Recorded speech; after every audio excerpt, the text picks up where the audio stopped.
The CBS Radio Mystery Theater presents...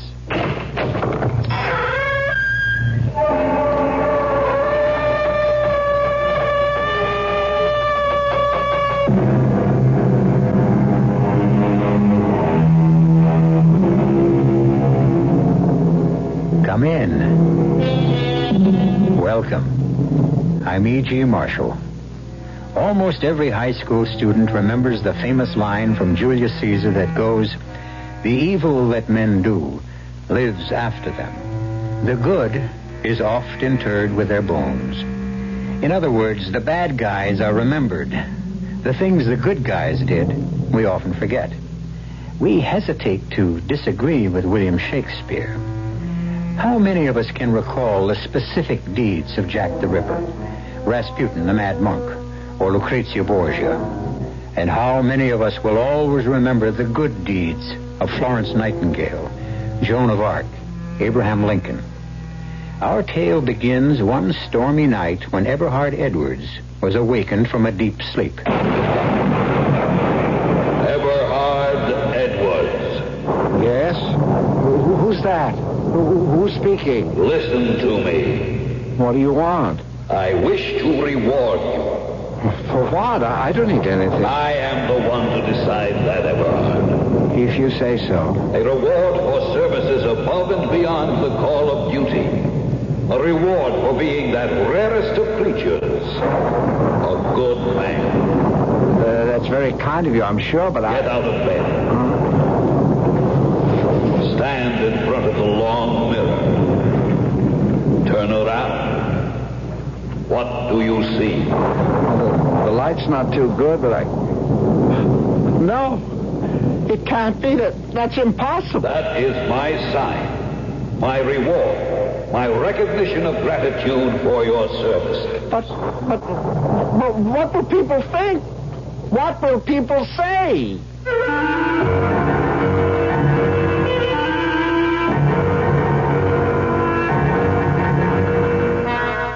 Our mystery drama, How Eberhard Won His Wings, was written especially for the Radio Mystery Theater by Arnold Moss and stars Hans Conried. It is sponsored in part by Buick Motor Division and Sign-Off, the sinus medicines. I'll be back shortly with Act One.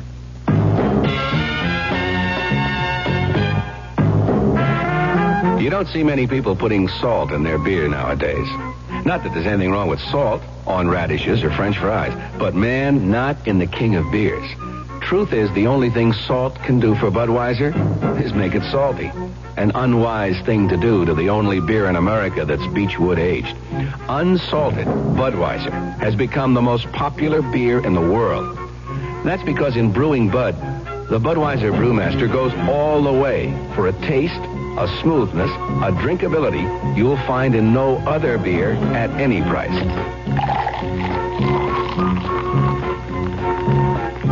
And something else you can take without a grain of salt.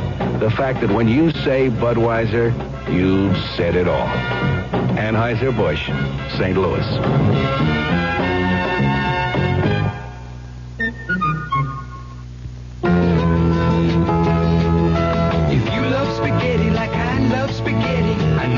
You're looking for. So come on, get ready for great spaghetti at the spaghetti store. If you want spaghetti, the best spaghetti, you don't have to look no more. Great spaghetti we've got, and it don't cost a lot at the spaghetti store. You deserve a break today. Let's go to the spaghetti store. Well, I was thinking of... I know, but why settle for their hamburgers when the spaghetti store serves a full third of a pound of juicy beef cooked to your order? But I'm a little short today. Don't worry. A hamburger break at the spaghetti store won't break you. And there are complete spaghetti dinners for just $2.10 to $2.85. Now try to get that at McWhat's-Its-Name. When you come in, bring your appetite. There's one thing you know for sure. Great spaghetti we've got, and it don't cost a lot at the spaghetti 2731 West Northwest Highway, Arlington and Fort Worth, 2.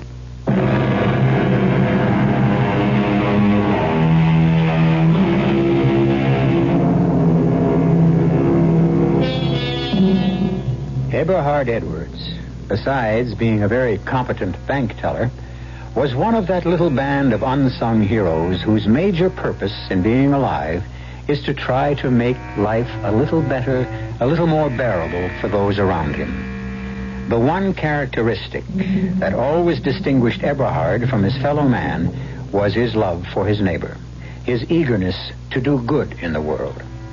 For example, there was the Sunday he and his wife Mabel were at the beach, and there was a cry for help. A man was drowning.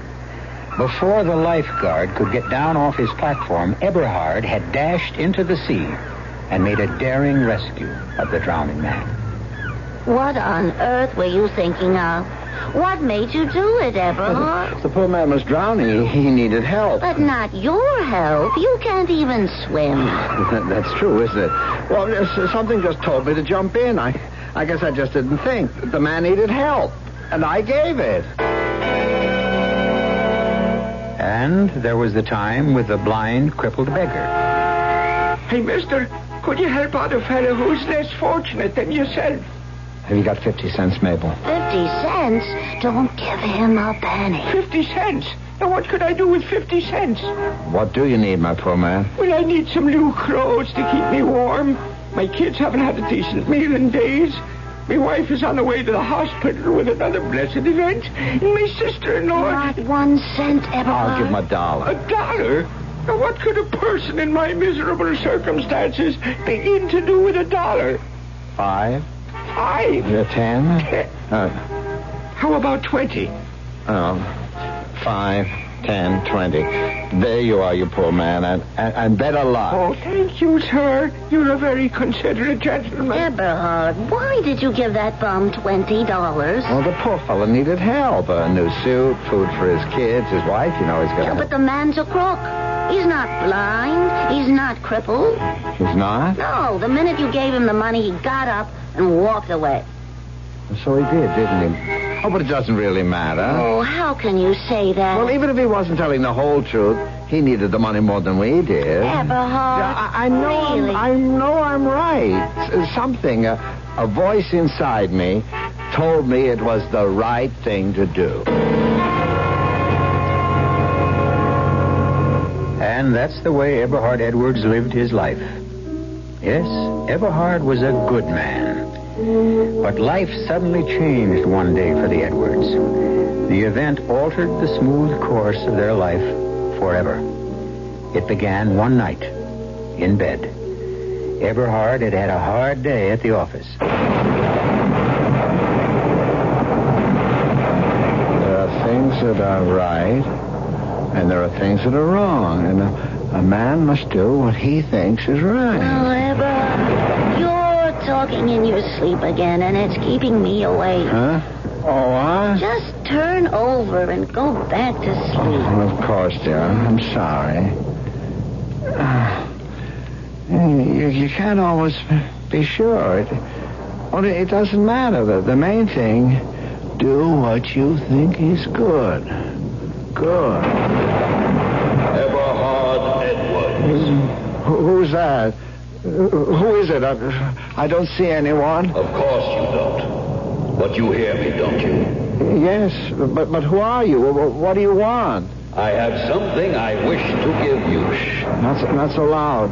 You'll wake Mabel. Your wife cannot hear me. My words are for you alone. Really? Eberhard Edwards, you are a rare creature. An honest man. A virtuous man. A good man. There are so few of you left. I don't think I'd go so far as to say that, sir. It was very kind of you, just the same. And I wish to reward you. Oh, I don't need anything to show. I am the one to decide that, Eberhard. If you say so, sir. Tomorrow, when you wake, you will see what you have been given as your reward for being a good man. Well, that's very kind of you, I'm sure, but The world needs more men like you, Eberhard. Keep up the good work. Now, go back to sleep.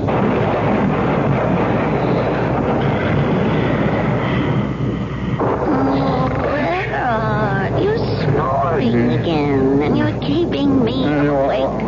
What, dear? Just turn over and stop snoring. Have a little consideration. Of course, dear. I'm sorry. Dear. Mabel, dear. Why can't you let me sleep? Oh, there's something strange. Something very funny. Oh, what are you talking about? I'm not sure. I can't turn onto my back. Why not? I don't know. Well, then turn over onto your side, and for heaven's sake, let me sleep.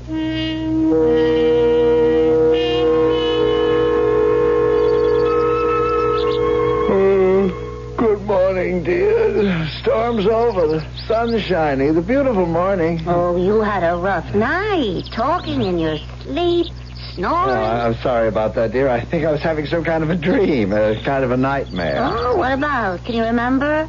Well, not exactly. There was this voice I heard. Oh, a voice? What did it say? Was it the voice of anyone you recognized? No, but it said it was going to give me something. Well, it was only a dream. Ow! What is it, Eberhard? Oh, my back. I just turned over on my back, and it was like I was being stabbed. In the back? Show me where. Right here, near the shoulder blade. Oh, my... Oh, it can't be. I won't believe it. What is it? What's wrong? Oh, Eberhard, you must be calm. Now, just control yourself. You mustn't get upset. Well, why should I be upset? Well, now, you're not going to work today, not until you've seen Dr. Reinheimer. What are you talking about? Get out of bed and look in the mirror. All right. I don't see anything out of it. Turn around and look at your back. Look at my... Oh. Good grief. What's wrong with me? Well, there are two growths coming right out of your shoulder blade. Well, what are they? What can they be? Well, I would say they look like a little pair of wings. Mabel, I think you're right. They are like little wings with pretty white feathers and everything. Growing right out of your back. Oh, my, don't move, dear. Stay right where you are. What are you going to do? I'm calling Dr. Reinheimer for an immediate appointment. She'll know what to do. Imagine. Wings.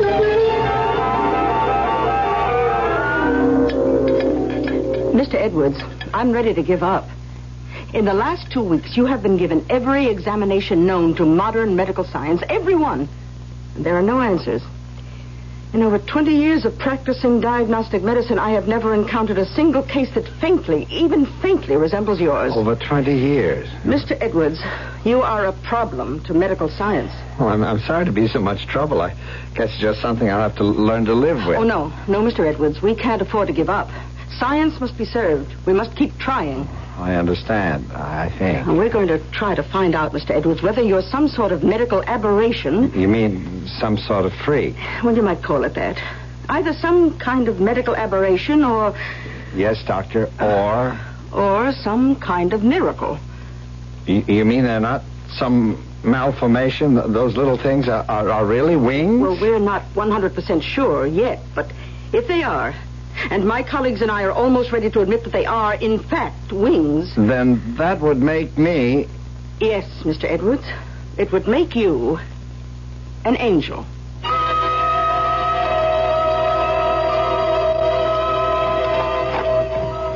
Eberhard, you must stand still. Stop turning around to see how they look. Well, I'm sorry, dear. I still haven't got used to them, you know. Oh, ruining all these perfectly good shirts, to say nothing of every suit you have on your back.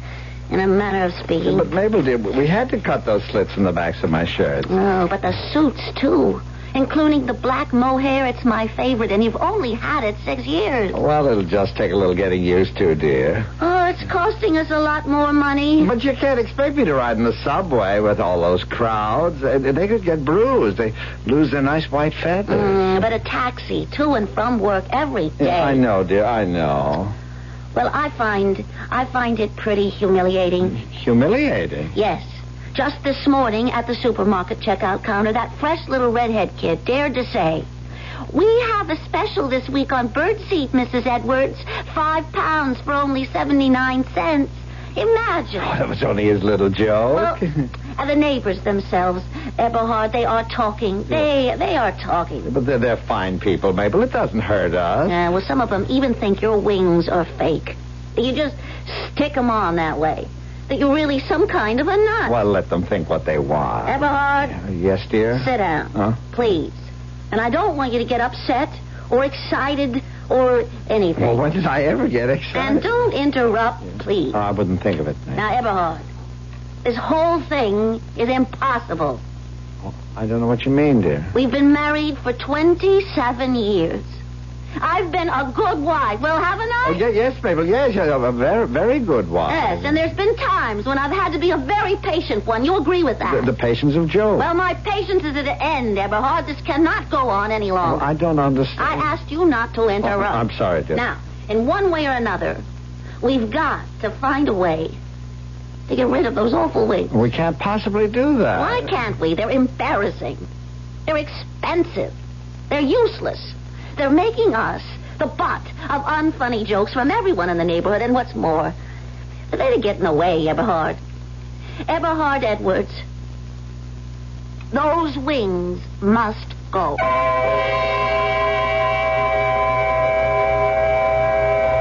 The Chinese sage Confucius once said, "True goodness springs from a man's heart.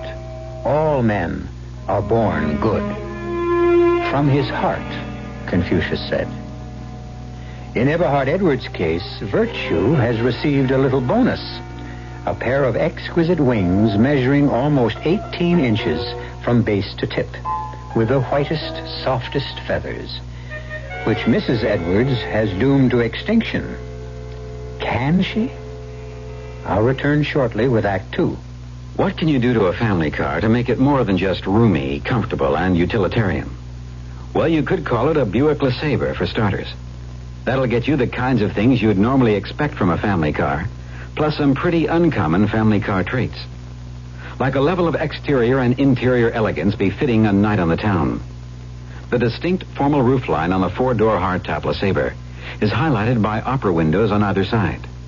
On the inside, you'll find comfortable cloth or vinyl seats, plush carpeting throughout, plus available options such as tilt steering wheel and automatic climate control air conditioning to turn ordinary errand running into motoring for pleasure. The 1975 Buick LeSabre. Consider it a family car as well as an instrument of pleasure.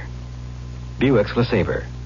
Dedicated to the free spirit in just about everyone. There's one thing you can't make in your home workshop. Your own money. You have to work hard for it, and you expect to get the most for it. Hi, Frank Lieber here to tell you True Value Hardware stores have something special for you. Black & Decker power tools at really low prices. Number one, a 7 1/4 inch circular saw. It makes cutting lumber easier, more accurate, and a lot less time consuming. It has a 9 amp burnout protected motor, accurate depth and bevel controls, a full tilting shoe, and an ejection chute to keep the cut line clear of sawdust. Number two from True Value Hardware stores, a Black & Decker orbital sander for fast material removal of fine finishing.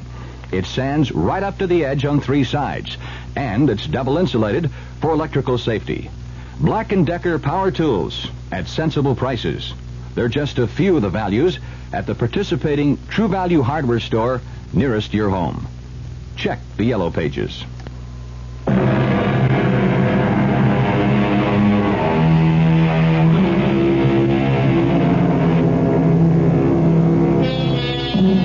In heaven, an angel is no one in particular. Heaven is overflowing with angels. The playwright George Bernard Shaw made that observation.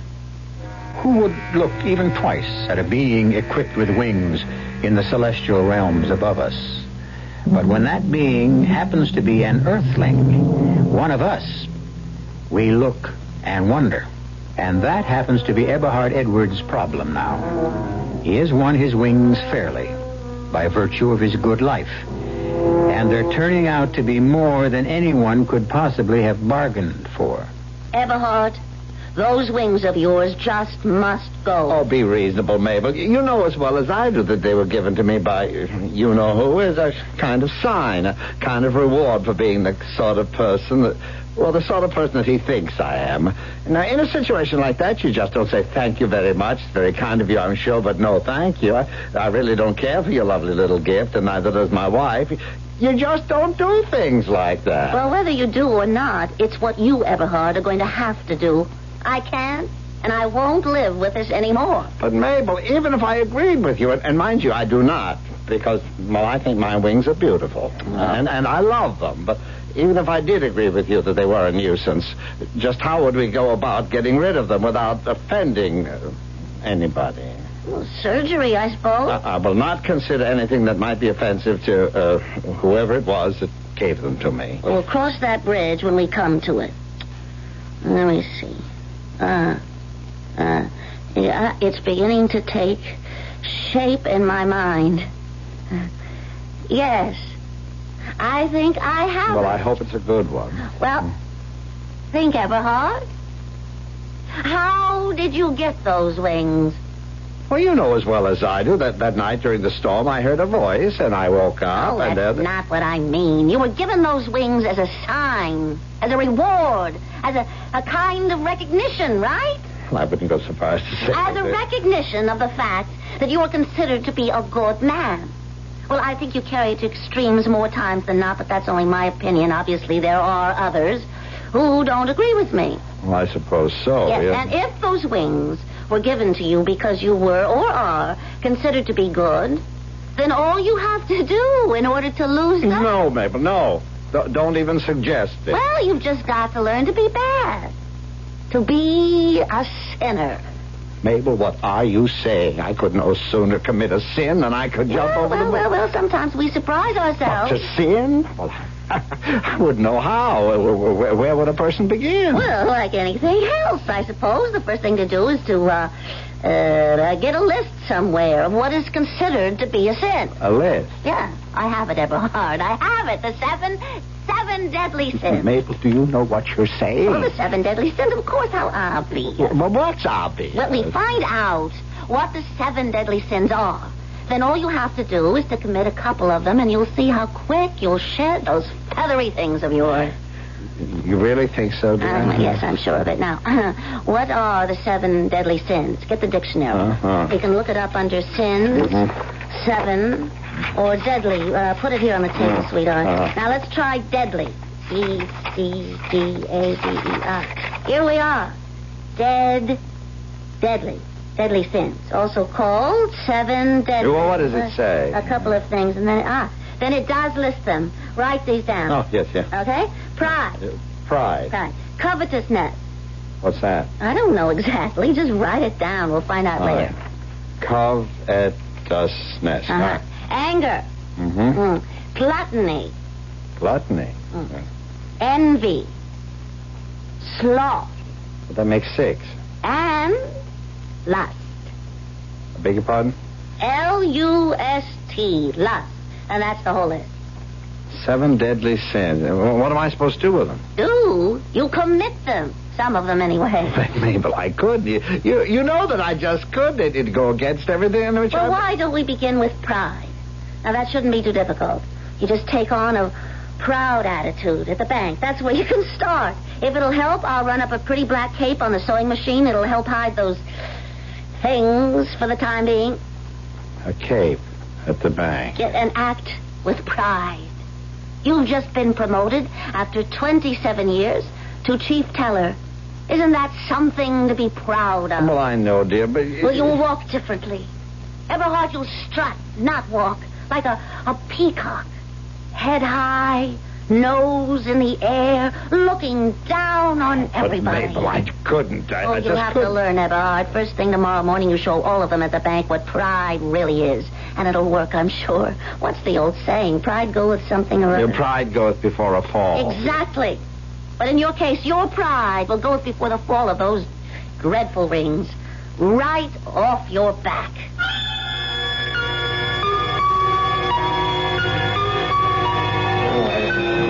Miss McClory. May I speak to you for a moment, please? Why, sure, Eberhard. Anything wrong?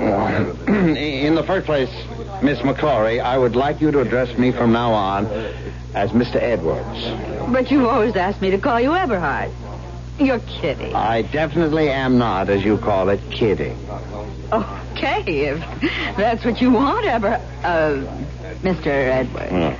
And another thing, I would be much happier if in the future you would wear blouses with a slightly higher neckline. Now, in all the time I've worked at this bank, nobody In my has position ever... as head teller, I strongly urge that from now on you dress and comport yourself with a little more dignity, a little more subtlety, and if I may say so, with a little less obvious emphasis on the nature of your sex. Eberhard Edwards, what are you trying to do? You stand out. You're different. And in my capacity as head teller... I'm different. I stand out. You're certainly one to say that with that silly cape you take. Well, it does not advertise my features the way your blouse does. You just listen to me, Eberhard Edwards. I happen to be very proud of being a woman. I have, as you well know, never flaunted my femininity, nor have I ever hidden behind it. But I am proud of it. Well, maybe that's your trouble, pride. Pride my foot. Now, you just go back to being your own sweet self, the Eberhard Edwards we all know and love so well. You don't understand. I understand one thing. The way you're trying to act, it doesn't suit you. It's not you. You're sweet. You're generous. You are not overbearing. You're considerate. You really wouldn't want to hurt my feelings about my blouses or my walk or anything else. Am I right? Miss McClory, Edna May. Yes, Mr. Edwards. Do go back to calling me Eberhard, please.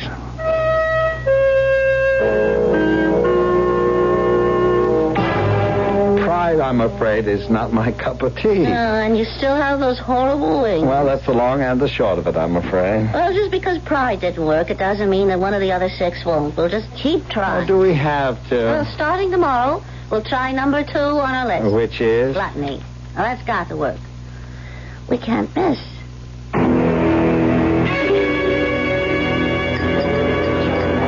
Monsieur is certain you would not like to remove his cape before dining? It's one of my, what do you call it, idiosyncrasies. Of course, monsieur.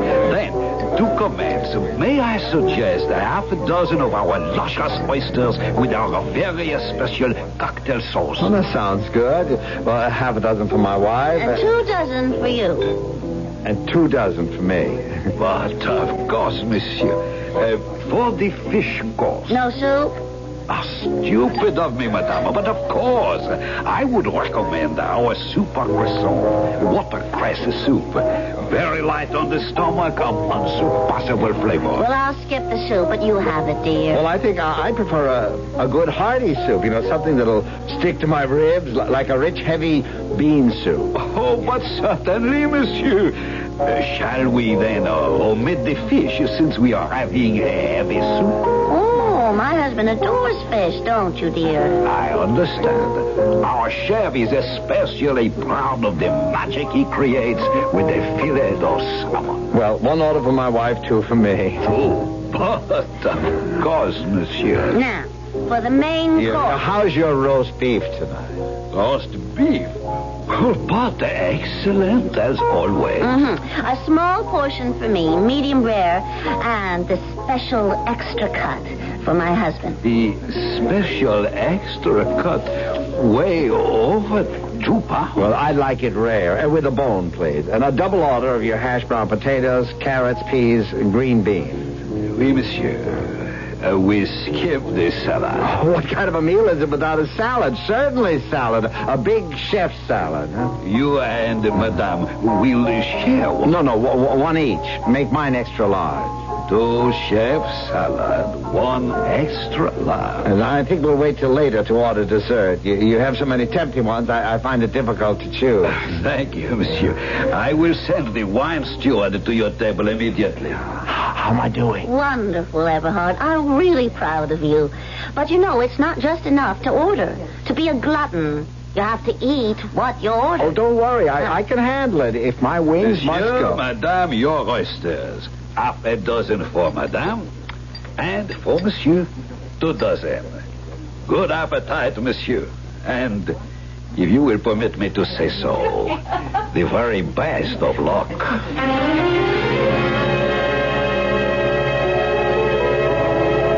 You're doing just fine, dear. Keep it up. Those wings will begin to shrink any minute now. Oysters and all that soup, fish, the wine, all the trimmings.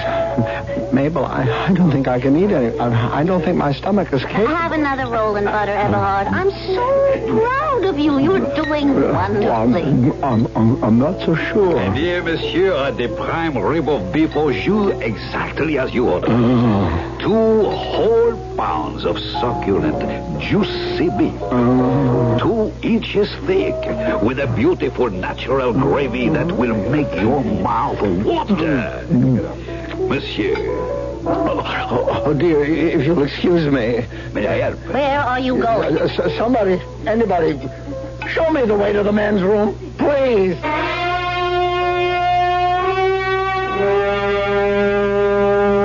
Just keep the thermometer in your mouth a few more seconds. Everything's gonna be fine. I'm sorry I let you down, dear. I meant well. Yeah, I know, dear. Not quite 101. Not too bad. Oh, I guess I was never cut out to be a glutton. I wouldn't care if I never ate anything ever again. I feel terrible. And I never want to get out of this bed. Never. Good. Because that's the next of the 7 sins. Idleness. Laziness.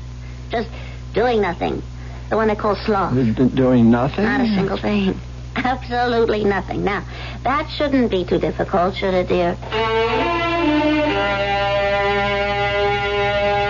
How does your back feel? After 3 days in bed, a little sore. Any sign of those wings shrinking? Shriveling? Just falling off? Nothing. Oh, you really are the picture of sloth. 3 whole days in bed. Maybe this whole business of the 7 deadly sins just isn't worth it, Mabel. It might be easier just to keep the wings. But you've gone this far. Mabel, I am not a proud man. I am not a glutton, and I'm afraid I'm not slothful either. I want to get up and go to work. I just can't do nothing. I hate the idea of your playing waitress, servant, nurse to a lazy man. Well, if you must know the truth, it is beginning to be a little wearing. I am tired. Is it all right, then? Only if you promise to try one of the other sins. Great. Except for shaving, I'm ready. You're all dressed. Well, I didn't want to lose any time. But remember your promise. Now, which one is next? What have we got left? Let's see. Envy, covetousness, anger, and lust. Well, could we try for anger? You know, sometimes I feel that I could... It's just what I was about to suggest. And this time we won't fail. I have a plan. Who are you calling? You'll see. Well, who? What's the difference? Well, I'd just like to know.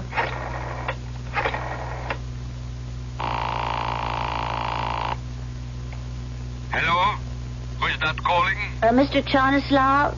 Vladimir Charnislav? Himself, in person? Oh, well, this is Mabel Edwards. You may not remember me. Absolutely correct. I don't. Well, I worked with you a few years back, Hartford. Connecticut? Of course. I remember the voice. The young lady who was so young-looking, so pretty, and already so untalented. Oh, you always had your little jokes, Mr. Charnislav. What can I do for you? Well, if I could come to see you, I have a little problem, and I'm sure you'd be able to help. Could I have one small hint? Well, it would take too long to explain. Would you be free any time this afternoon, say 3 o'clock? You have my address? I do. And thank you so much. We'll be there promptly at 3. We? Yes, Eberhard and I, my husband. Till 3 then. Bye-bye.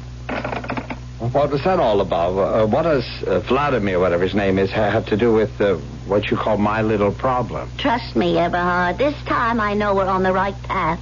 Vladimir Charnislav is a genius. If anyone can help, it'll be Vladimir and the Charnislav method.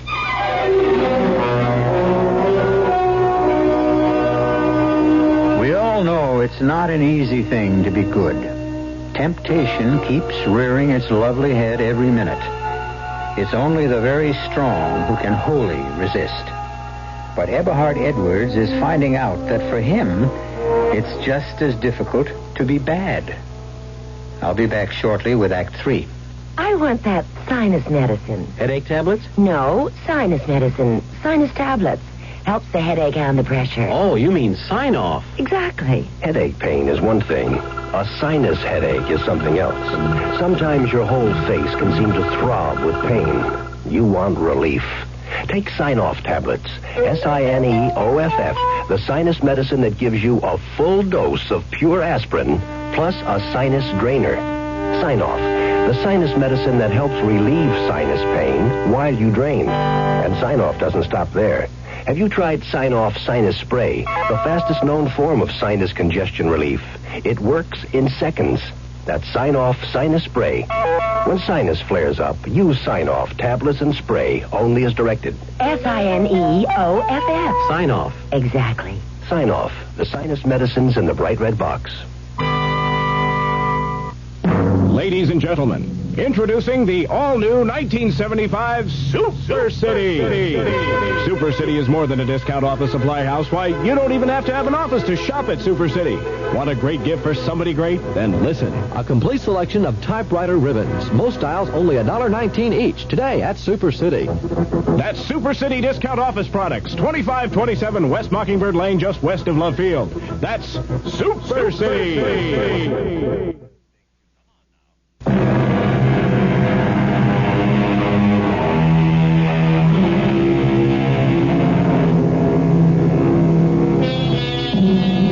There was a popular song many years ago that went, "A good man is hard to find." And we won't argue the point. It's true.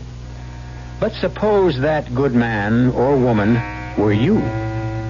What would you do if some power chose to grant you a beautiful pair of wings? Live with them and enjoy them? Or try, inoffensively of course, to shed them? Eberhard Edwards is doing his best to lose his. But so far, with very little success. Mr. Chanislav, Mabel says you're a genius.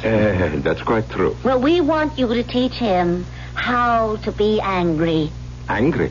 That's all? Yeah, but really angry. From, like you used to tell us, from the pit of the stomach. My wife has the idea, Mr. Chanislav, that if you can teach me how to be angry, not pretend to be angry, but really, genuinely furious, it would help me to lose something that I've been trying to get rid of. Your inhibitions, no? Well, that and a little bit more. Yes, I understand. Very well. We begin. First, would you kindly remove that cape you're wearing? Oh, you couldn't do that, Mr. Chanislav. There's a very good reason. I see. Well, then, take off your tie, open your collar. Now remove your shoes. All right. Oh, that's very good. Good. Now, if you please, lie down here on the floor. On the floor? Do as he says, Eberhard. Yeah.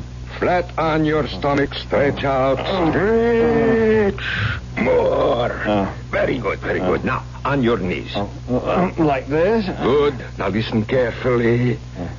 You are a strong young lion. I'm what? Don't interrupt, Eberhard. A young lion. You are in a clearing in an African jungle. You have been starving. You have hunted for days for food. You have just succeeded in catching your supper. A small gazelle. You're about to eat your supper when you see a strange young lion approaching. He comes quite close.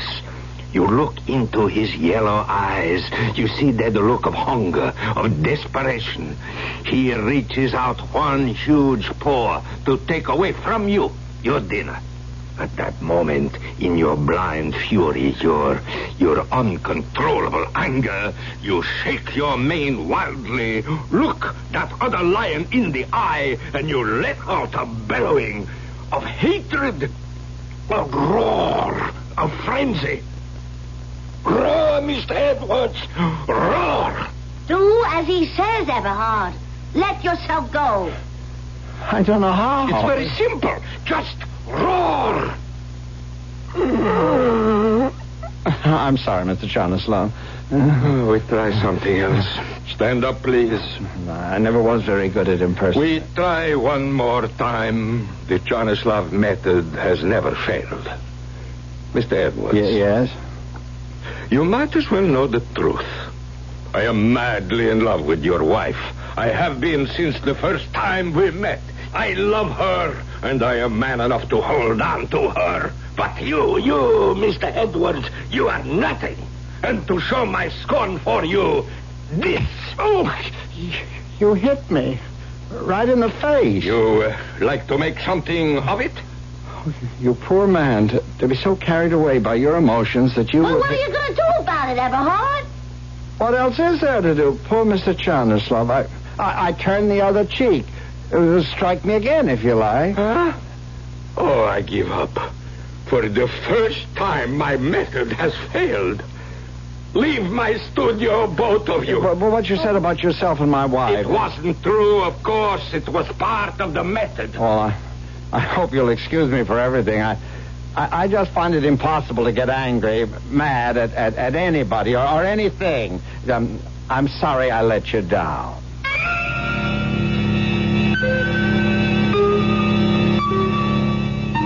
Well, envy, covetousness. I haven't worked any better than the rest. There's only one more left to try. The one we've been saving for the end? Lust? Yeah, Eberhard. I know how reluctant you are to try it. But it's our last chance. I know. How about going to some of those, movies? There's a whole page of ads in the paper, or buying some of those magazines. Well, there's got to be something better, surer than that. Like what? Something where I'd be more directly involved. Eberhard. I'm ready to give up the whole idea, you know. We've gone this far. No, we must go through with it. I'm sure you'll find a way.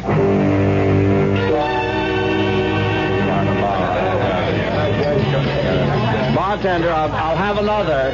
Fill her up, ginger ale. Hi, honey. Are you enjoying yourself? Yes, indeed. Well, what's your line, honey? My line? What do you do for a living? Well, I'm a banker. Oh, you don't say. That's very interesting. Oh. Look, why are you so unfriendly? Well, I beg your pardon, ma'am. I didn't mean to be. It's just that, I'm waiting for a friend. Oh, why didn't you say so in the first place? Have fun, honey. Another ginger ale, bartender. I beg your pardon, sir. Is this stool taken? Oh, no, ma'am, it's not. Do you mind? Not at all, young lady. Thank you, sir. You come here often? Oh, first time. It's begun to rain. I thought I'd come in here and wait till it stopped. Oh, I see. Would you allow me to buy you a drink? Oh, I don't drink. What's your line? What do you do for a living? A social worker. Now, is that interesting? Well, there are so many people in the world who need help, who need a little cheering up now and then. You know what I mean? Boy, I certainly do. Then that's a lovely idea. Who do you work for? Strictly for myself. Well, I thought that most social workers have... Not me. You see, when I need it, I do my best to fill that need with nobody else's help. And I provide as much happiness as I know how. You are a lovely young woman and a good one. I like to think so. Well, there are so few people anymore who care about anybody but themselves. Isn't that the truth? Yeah. Why don't you pay the bartender and we can get out of this dump? Get out? But it's raining. We won't be going very far. You mean... But you said that you were a social... Look, honey, we're both grown up. I'm a big girl. You're a big boy. What do you say, honey? If I understand you correctly, and I think I do, it's past my bedtime, and Mabel, my wife, won't know what's happened to me. What I'm trying to say is that I know what you're trying to say. Good night, baby.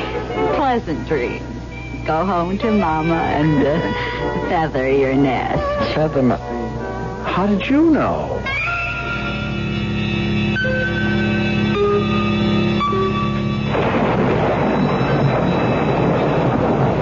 I've told you the whole story, Mabel. That's all there is to it. Oh, would you move over a bit, dear, onto your own side of the bed? Oh, I'm sorry, dear. I was no better at lust than I was at anything else. I tried. I really did, but nothing came of it. I just couldn't. I know, dear. Mabel, you're very sweet. Good night, dear. Good night. Eberhard Edwards. You? Again? Do you hear me? Oh, yes, indeed. What, if I may ask, have you come to see me about this time? The little matter of your wings. Well, I meant no offense. Believe me, in trying to lose them, I was just... Well, you see, they were beginning to be... I understand very well, Eberhard. You are a very good man. I am going to do something for you. You are? To show my special appreciation. You will no longer be troubled by your wings. Thank God. Thank you. Watch. No.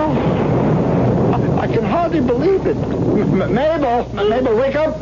My wings, look. Oh, well, you're talking in your sleep. No, look, Mabel, no wings. They're gone. Oh, isn't that... What do you call that? What? Around your head. That circle of light. Eberhard, you've been given a halo.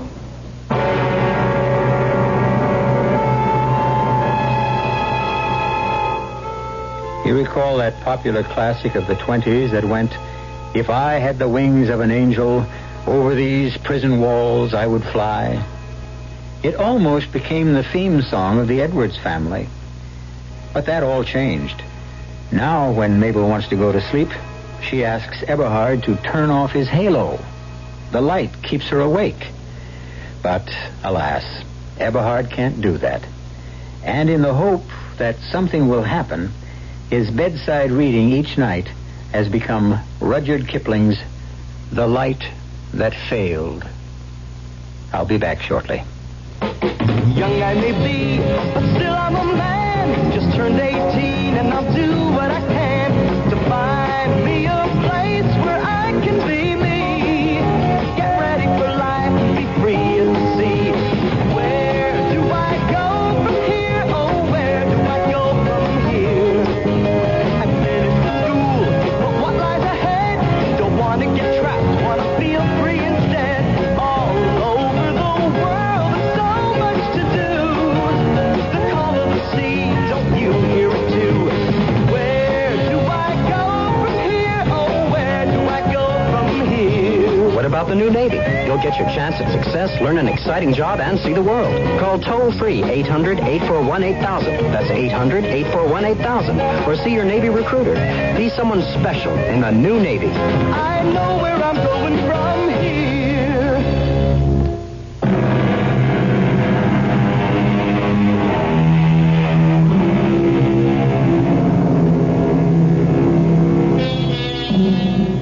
The fable you've been listening to had no gore, no vampires, no mad scientists, no men from Mars. Just a simple little tale that says, in this slightly imperfect planet we inhabit, there might be a chance that some latter-day Diogenes, who spent his life looking for an honest man, might just find him in the home of Eberhard Edwards. Our cast included Hans Conried, Marion Haley, Jackson Beck, Bryna Rayburn, Martha Greenhouse, and Arnold Moss. The entire production was under the direction of Hyman Brown. And now, a preview of our next tale. Well, Mrs. Desmond, I'm sorry you did not heed my warning. Oh, no, please don't come back. I have not been away. But I don't want to talk to you. It was bad enough that you upset me, but you had no right to bother my son. It was you who interfered, Mrs. Desmond. You and your husband. You spoiled it all. I was trying to save your son before this happened. Nothing has happened, Mrs. Forbush, and I won't let you alarm me anymore. But you are alarmed, Mrs. Desmond, and well you might be. Why did you let him go? See, they're already out of sight. And if you don't act quickly, you'll never see either your husband or your son again. Radio Mystery Theater was sponsored in part by Anheuser-Busch Incorporated, brewers of Budweiser. This is E.G. Marshall inviting you to return to our Mystery Theater for another adventure in the macabre. Until next time, pleasant dreams.